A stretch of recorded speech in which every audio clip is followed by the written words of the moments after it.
और कांग्रेस के लोगों की बुद्धि पर मुझे दया भी आती है कि आखिर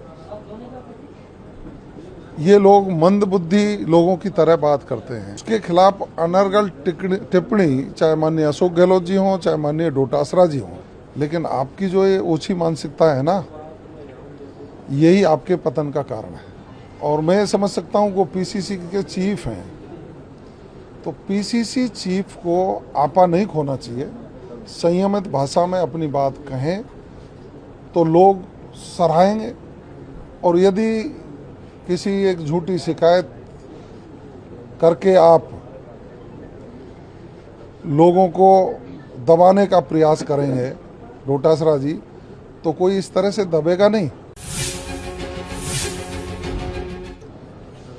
समाज में कुरीतियों को मिटाने का काम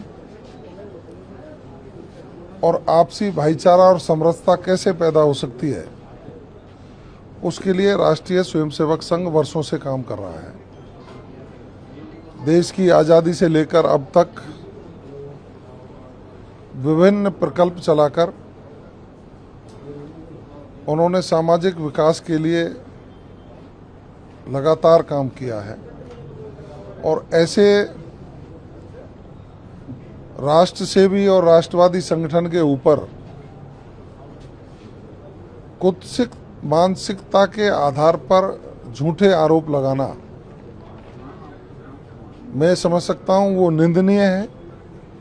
मैं कड़े शब्दों में भर्त्सना भी करता हूं, और कांग्रेस के लोगों की बुद्धि पर मुझे दया भी आती है कि आखिर ये लोग मंदबुद्धि लोगों की तरह बात करते हैं। जिस संगठन ने इस देश को बहुत कुछ दिया हो,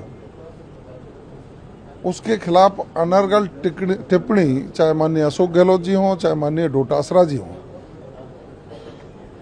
हमेशा करते हैं।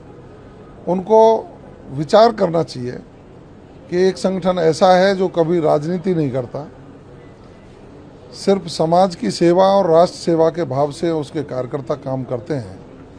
लेकिन आपकी जो ये ओछी मानसिकता है ना, यही आपके पतन का कारण है। तो मंत्री जी बोले, करोड़लाल मीणा को लेकर भी बोले, दिलावर जी को लेकर बोले, अब उनको कुछ नहीं पता शिक्षा के बारे में, कृषि के बारे में। किसी भी पद पर कोई व्यक्ति जो बैठा है, उसको उस पद की गरिमा और संसदीय भाषा का उपयोग हमेशा करना चाहिए। माननीय गोविंद सिंह डोटासरा जी ने जिन शब्दों का उपयोग किया है, वो ये लगता है कि जैसे वो धमकी किसी को दे रहे हों। कोई विषय सामने आया है तो उस विषय पर गंभीरता से चिंतन करना चाहिए। और मैं समझ सकता हूं वो पीसीसी के चीफ हैं, तो पीसीसी चीफ को आपा नहीं खोना चाहिए। संयमित भाषा में अपनी बात कहें तो लोग सराहेंगे, और यदि किसी एक झूठी शिकायत करके आप लोगों को दबाने का प्रयास करेंगे डोटासरा जी, तो कोई इस तरह से दबेगा नहीं। आप कितनी भी झूठी शिकायत करिए, लेकिन आपके खुद के राज में आपने जिस तरह का काम किया वो सब जग जाहिर है। सब लोग समझते हैं कि कांग्रेस के समय में घोटाले थे, घोटालेबाज सरकार थी। आज माननीय मुख्यमंत्री भजनलाल शर्मा जी के नेतृत्व में हमारी सरकार पारदर्शिता से चल रही है, और पारदर्शिता से काम करके जनता के प्रति जवाबदेह होकर के हम काम कर रहे हैं। आप पटना बन जाके आए थे सर, किस तरीके से मामला चलेगा? दो जातिगत, देखिए, पांचना का जो विषय है वो निश्चित रूप से सरकार के संज्ञान में आया। माननीय मुख्यमंत्री जी ने संवेदनशीलता दिखाई, और अधिकारी स्तर पर और जनप्रतिनिधि स्तर पर निर्देश जारी किए कि समस्या का समाधान करना है। जब हम उसके डेप्थ में जाते हैं तो पांचना बांध फ्लड कंट्रोल डैम है।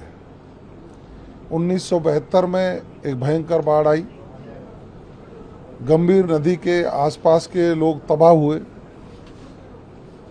जमीनें उबड़ खाबड़ हुई।